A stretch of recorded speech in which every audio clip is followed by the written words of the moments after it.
All right, we're back with another GBC module review.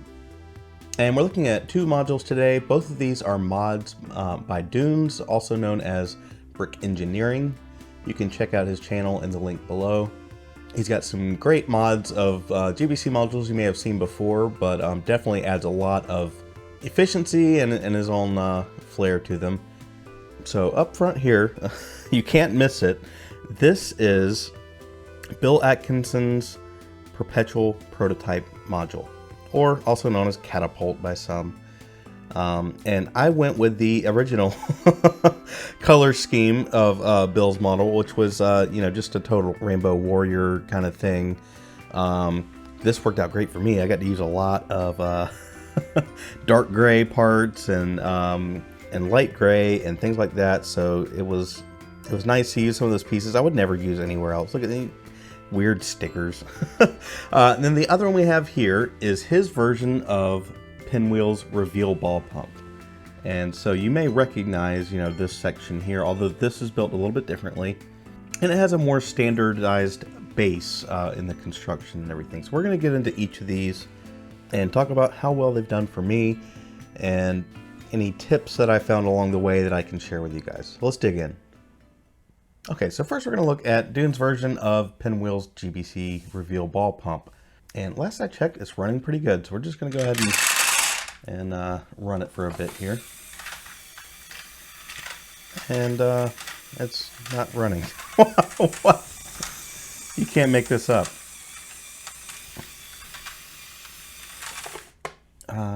What happened? What happened here? Oh, it's caught there. Which way is... I need to go that way. Yes. Okay. Minor technical difficulty. That's on me. Okay, so that is something to keep in mind. The direction kind of matters, and you've got to watch that piece back there. We're gonna get into the back here in a bit, but let's go ahead and run it. Okay, there we go. Okay, so first, if you watched the last episode when we looked at Pinwheel's version, it had a timing mechanism here, a ball gate to let them through one at a time, and in this model we've just negated it altogether.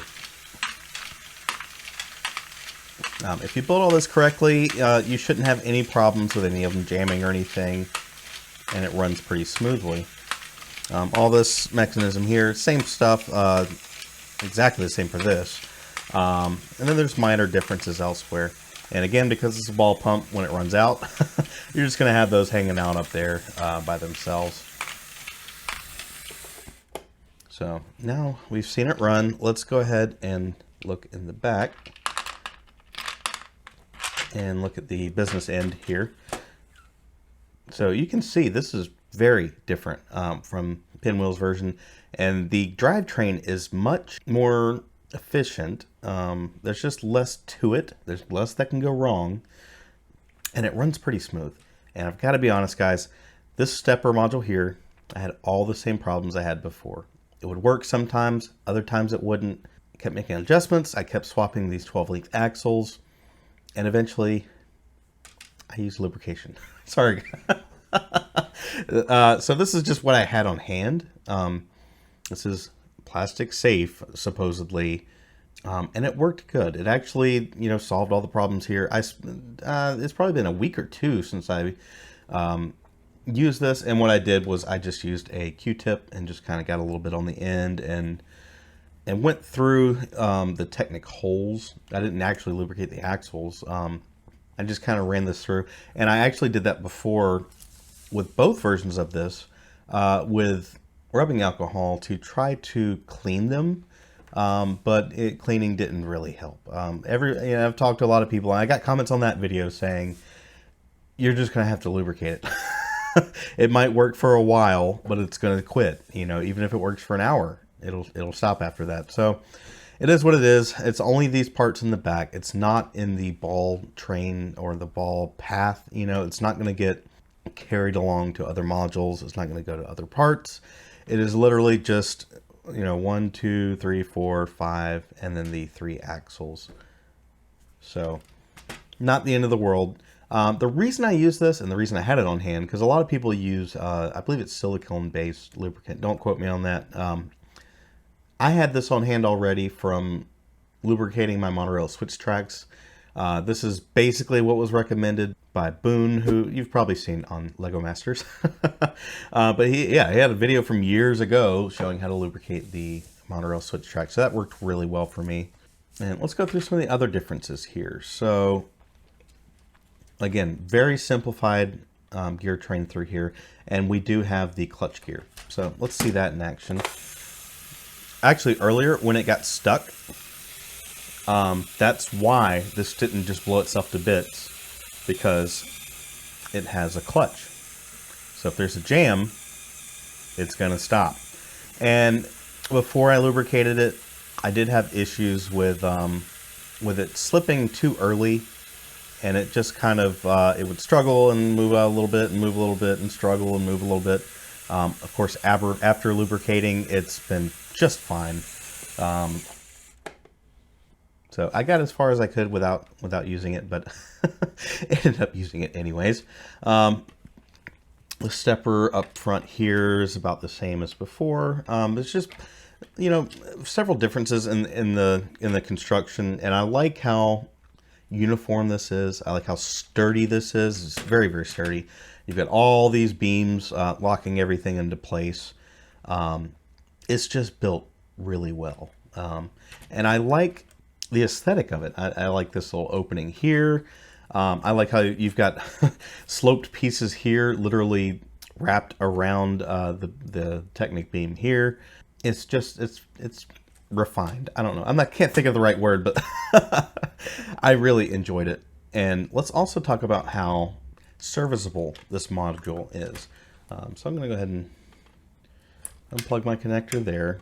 And let's say I wanted to swap this clutch gear. Maybe it's gotten worn out over time. They do kind of do that from time to time. So let's say we want to take all this out. So yeah, you can just, or if you want to replace a motor, you've got these connections here, and the motor slides out just like that. And we can go in with a replacement motor. That's always that's something that's fairly common, but not always. Not something to take for granted. Some modules are going to take some more deconstruction to be able to do that. Again, you've got the universal joint here that goes to the stepper, and that can just be done just like that. Especially, you know, if you want to get in here and work with it, and you know, if you're having issues like I did, that makes it so easy to do a little work to it. And then from here, you can take this out. We can take it off there. That's fine.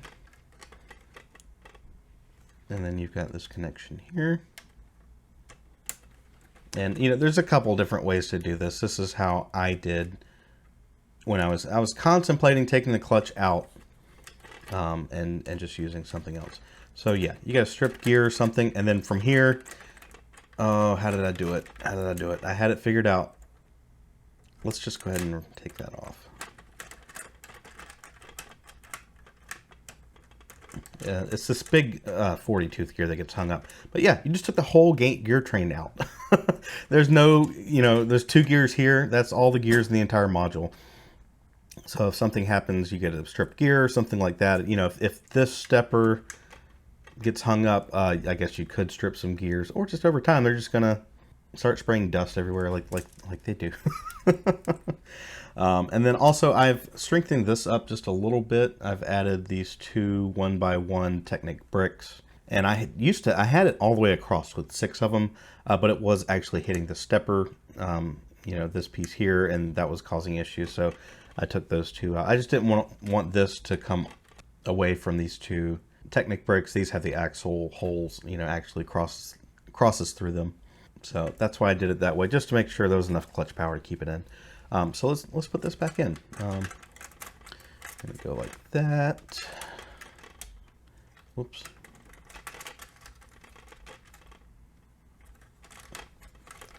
And let's see.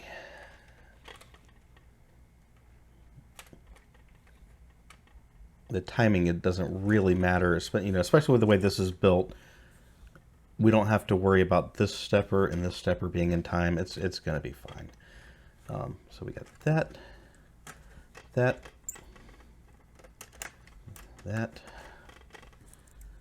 universal joint back in here.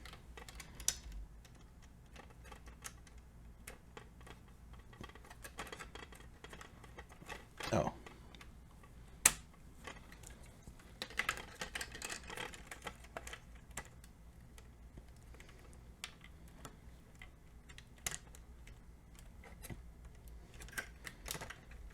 Get in there.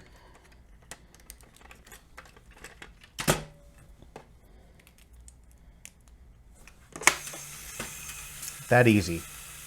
So you know, I'm pretty impressed with the whale that is built and how easy it is to work on if there are issues. Because with GBC, you're gonna have to plan for some issues. And I'm just somebody doing this at home. I've never been to a convention to display these, but I can see the struggles they would have when you just have that much complexity in one place on planet Earth. One thing I noticed is that these two that secure the bottom of the axles here, you'll notice they have the non-friction pin. I don't remember the exact name for it, but that does allow it to move a little bit. I don't know if you can see that, but there is a little bit of play, and that's a good thing. I actually tried replacing these with a more rigid mount. I used this piece that has two Technicols and went this way with it and used friction pins, and it honestly made things worse. It was just when I was in the troubleshooting phase of things. But again, it all came down to lubricating, you know, these pieces here. So I lubricated those and that guy there. So I think that is all I have to say about this one. I think it's just a great module. I love Pinwheel's original module, and I love this mod. I love, it just really feels like a finished product, whatever. I can't talk today. So we're going to a little more, and then we'll look at the Perpetual Prototype, aka Catapult.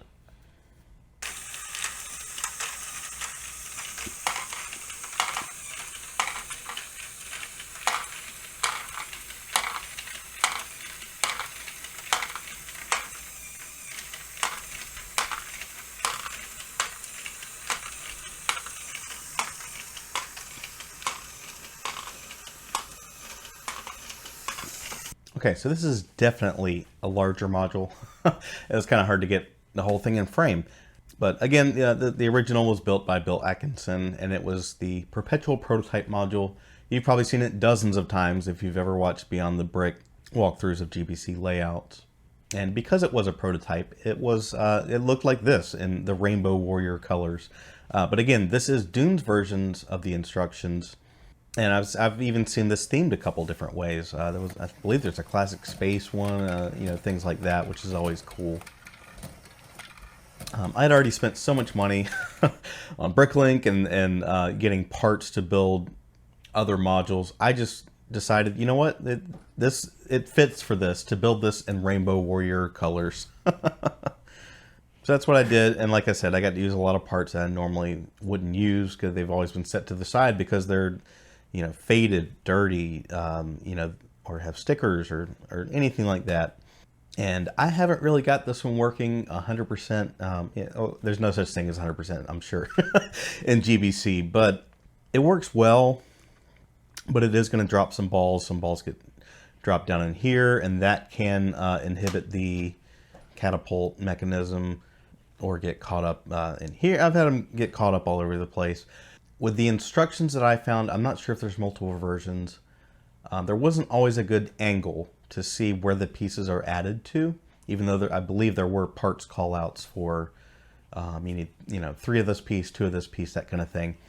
So I had to look at some other pictures online to try to figure out how this went together.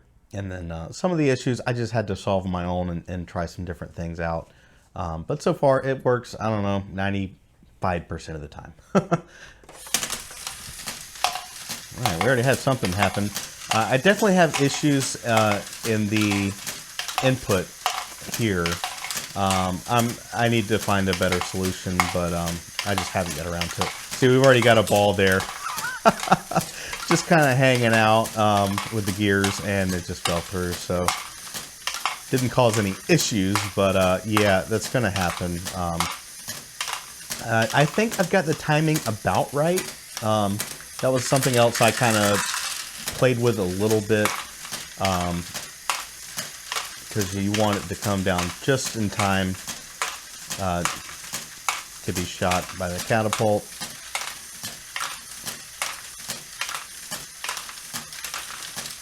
Okay, yep, now we're...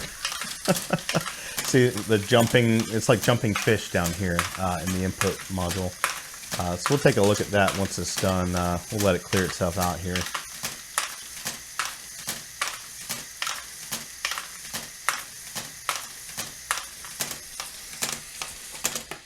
Okay, so we got three. Where did this one come from? Okay. So again, I'm not going to fault anyone. I didn't build this exactly as anyone else has, but let's take a look and try to look at some of the details here. So again, this is the input module that I've had a little bit of issue with. You've got the bionicle tooth. I could try something else. One thing I had to do was raise this up a little bit. And again, I probably missed something in the instructions. I have a... I didn't have two 2x2 plates. I don't have Lego down here in the workshop, so I just had to find something. So I had an old 9-volt wire. And I didn't put it all the way down on the studs. Just something to get it just right, where this was up a little bit, but the balls didn't catch on this piece here. Which I could omit this if I wanted to. But the balls would get stuck under here, and then they would just pop and they'd fly everywhere. I also changed this drastically here, this connection, just to make it much more sturdy.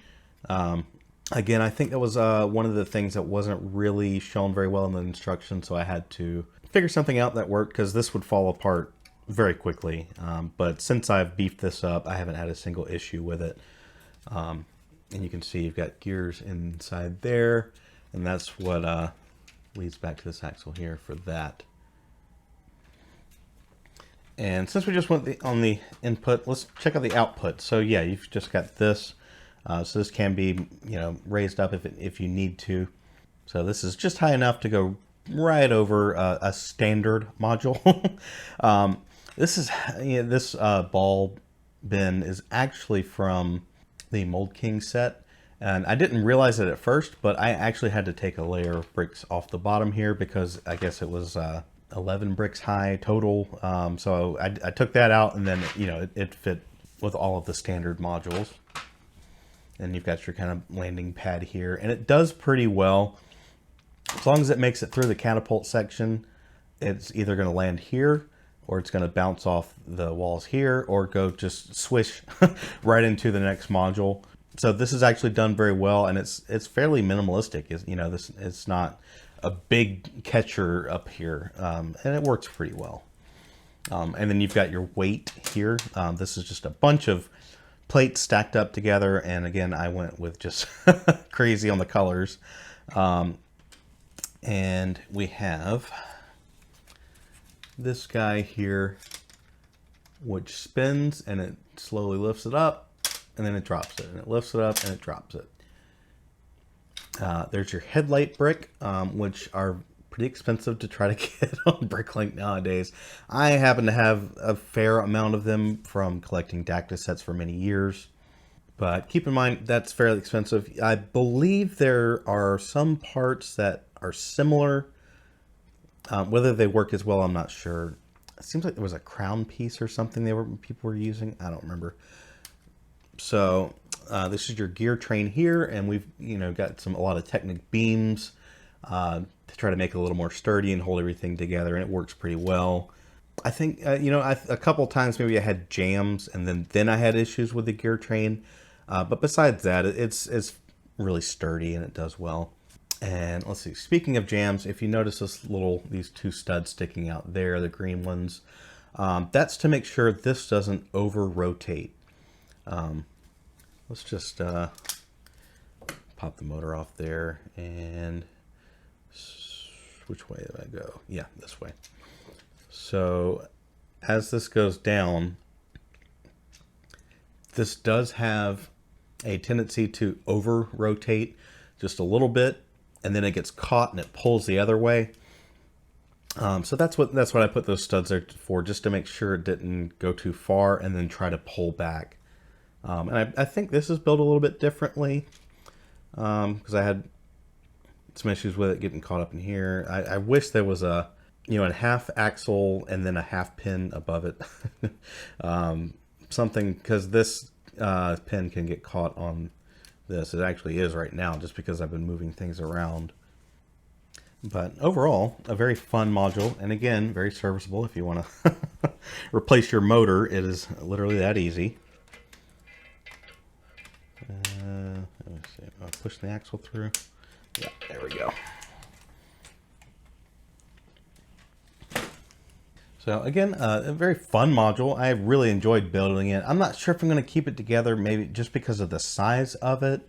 I mean, it'd be fun to bring to conventions if I did that kind of thing, just because it's really cool, you know.